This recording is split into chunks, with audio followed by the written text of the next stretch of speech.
Well, The Mandalorian and Grogu, which I'm about to see 5 times, the things I do for my audience, going to go see it 5 times in the next couple of weeks with the movie meetups and all that kind of stuff. We looked at the first reactions that came out the other day, and they were pretty positive to mixed. Like, there was certainly a number of the first reactions that didn't like it. The majority of them did. But, you know, it was right around, the way I put it, Rob, was that to me, it was at the upper range of where I thought it would end up being, right? It would have been as low as the majority of people not liking it, although with Jon Favreau directing it, I never expected it to be total garbage. But at the upper end, I thought mixed to positive, and that's where it came in at. But I was wondering, how would the full reviews be?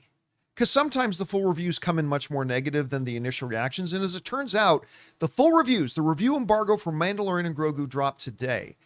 And it turns out they are exactly in line with what the first reactions were. Mostly positive, but pretty mixed.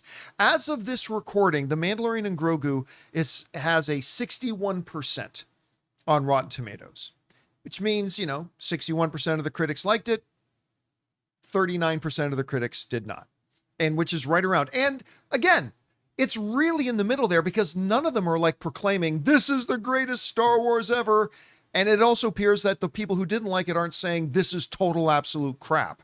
It's kind of lukewarm. Let's go over and take a look at some of the full reviews that have come out. Mark Kaiser for MovieWeb wrote, The Mandalorian and Grogu, divorced from unreasonable expectations, is a thoroughly satisfying and often thrilling addition to the Star Wars movie universe that desperately needs a boost. Alan Sennery writes, The Mandalorian and Grogu is pure popcorn entertainment, and that's enough for this Star Wars fan. NME wrote, It's an entertaining trip to a galaxy far, far away that proves there's still cinematic life in this universe. So that's 3 in a row of people who liked it. None of them gushing about it, but just saying, yeah, pretty entertaining. We liked it. Then we get some negative ones. The Playlist didn't like it. Said somewhere along the way, Star Wars started mistaking brand extension for imagination and fan service for feeling. If Favreau and Filoni are the new stewards of this franchise, then the once mighty galaxy probably has a bad feeling about its future. Not so good. Time Out didn't like it. They said, it's not a great look when CG enhanced puppets are outperforming everyone in the lineup, delivering their lines like they turned up to set with a hangover every day. Mama's Geeky did not like it. Said, underwhelmed is an understatement. The Mandalorian and Grogu feels like a mashed up TV arc that belonged on Disney Plus rather than in IMAX. Our friend Jermaine Lucier did not like it.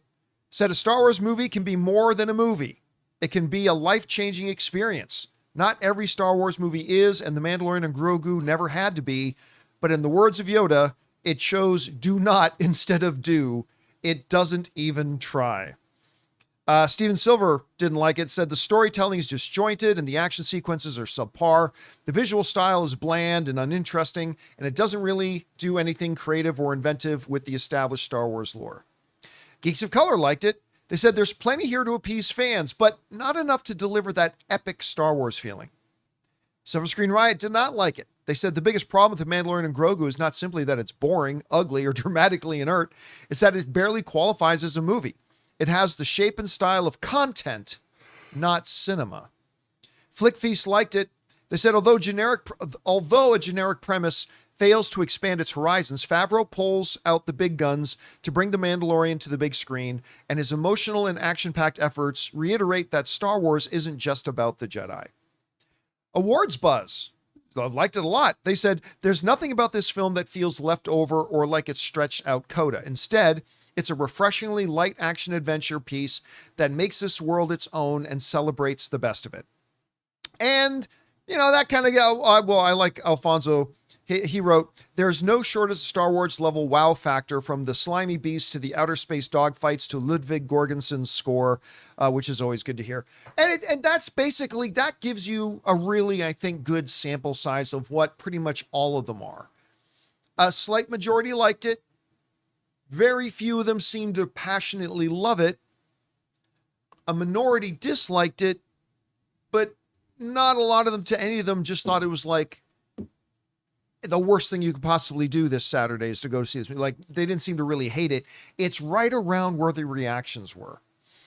And you know, one of the reviewers there, Rob, said, what was the words they used? They said you could expect worse, or, you know, it's about as good as you can expect. And one of them said, for this Star Wars fan, that's enough. You guys know for a long time, my expectations have been tempered, right? I don't understand the logic behind making your first theatrical film in 7 years an extension of the TV show. Don't get that. Not everybody has Disney Plus. Not everybody watches Disney Plus.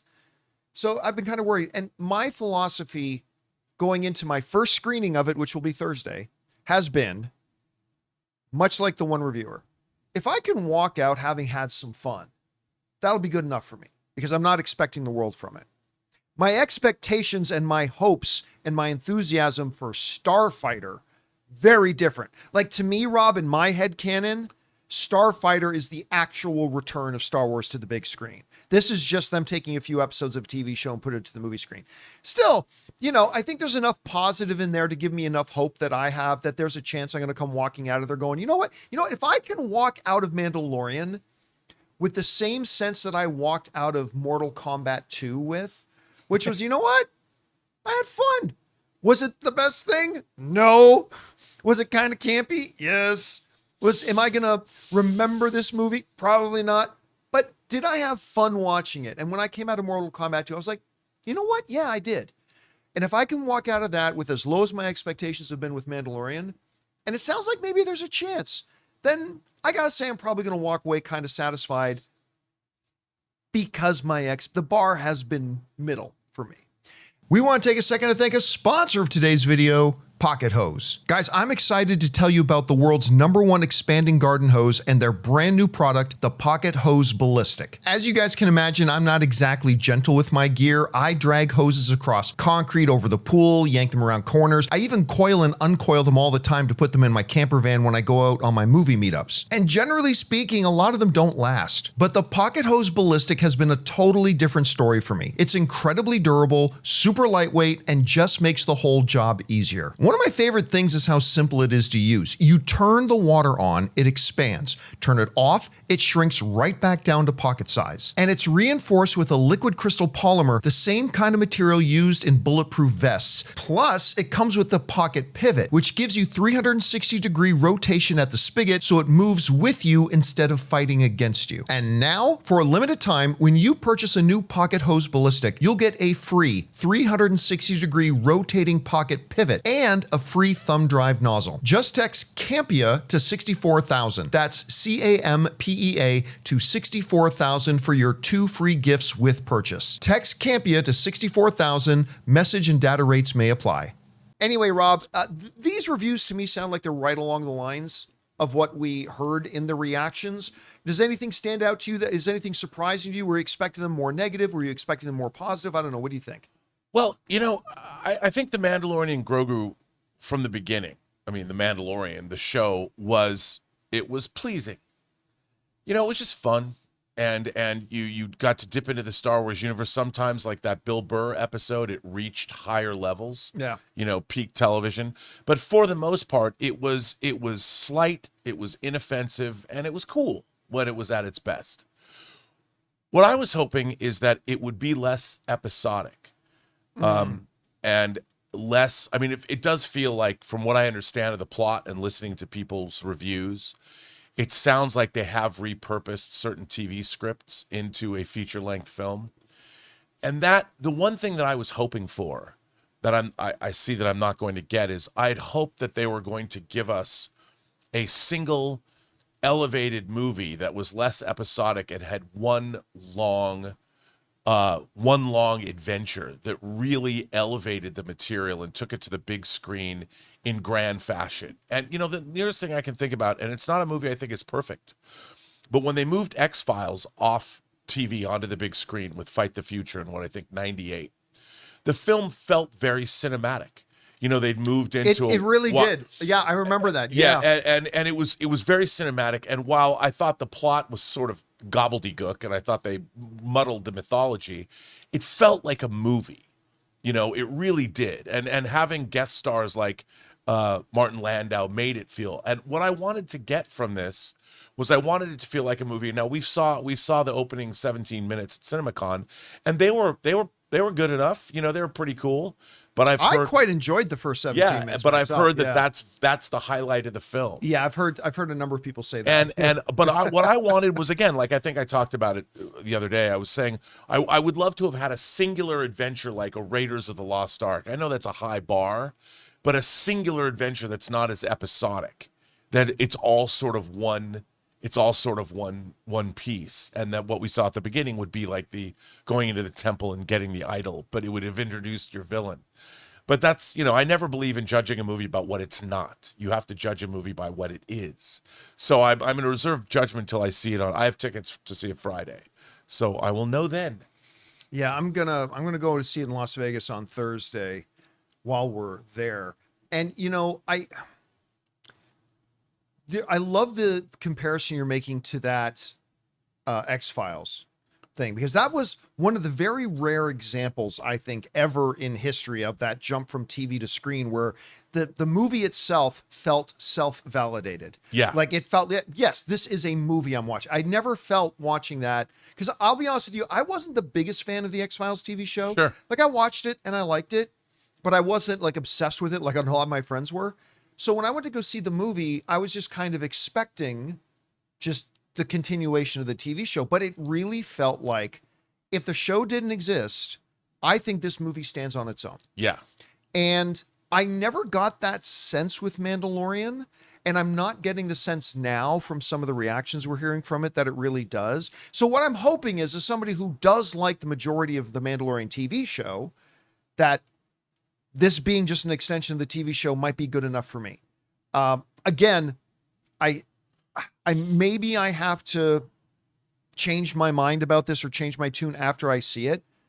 But for now, I will say I am still of the belief that making your first Star Wars movie on the big screen in 7 years just simply a rehash of the TV show, I still think that's a mistake. And but one last thing, like I know the Hutts play a big role in this, but this was an opportunity to create some new mythology for the Star Wars universe. Even though we have the Mandalorian and he's going after the Imperial, what's left of the Empire, introducing a new big bad is, I think, something that could have been really interesting. Rather than a Jabba spinoff. Yeah, absolutely. And I there's so many different aliens that are possible in the Star Wars universe. I would have thought, you know, I guess going with the Hutts is fan service. Well, I mean, okay, I'll give them this for credit. Okay, I'll if I'm gonna try to be fair, in all of Star Wars lore, the Hutts are a major player. Like really, the Hutts are a major player. So I can get that, but let's call it what it is. This was meant to have another version of Jabba on the screen. Sure.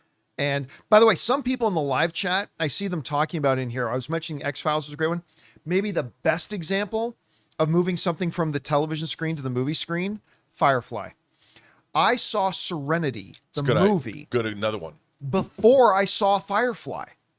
I had never even seen Firefly yet when Serenity came out, and I went to go see Serenity, and it, honestly, it's still one of my favorite sci-fi films in the last 20 years. Kind of blows some things for characters, though, later, like when you go back to the series. Yes. I was like, oh, that's who Preacher is. I did this similar thing. I watched Fire Walk with Me before I ever watched. Before you watched that. I'm like, well, I guess I know. But Fire Walk with Me, if you watch it after, that's another great example of a show going from television to the movie screen. Yeah, so anyway, guys, question is for you.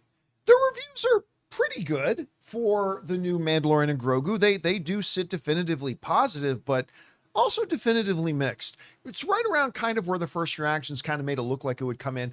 What are you thinking about this? I'm still planning on, well, I got to see it 5 times, but even if I wasn't, I would be still going opening day because of Star Wars, damn it, and I do like Mandalorian. How are you guys feeling about it? Whatever you guys think, jump down to the comments section below and let us know your thoughts. Hey guys, thanks so much for watching this video. Make sure you like the video, leave a comment, and subscribe to our channel. And don't forget, we have a daily podcast called the Jon Campea Show Podcast, available on Apple Podcasts, Spotify, or your favorite podcasting app of choice. Go and subscribe to it today so it'll be there when you need it.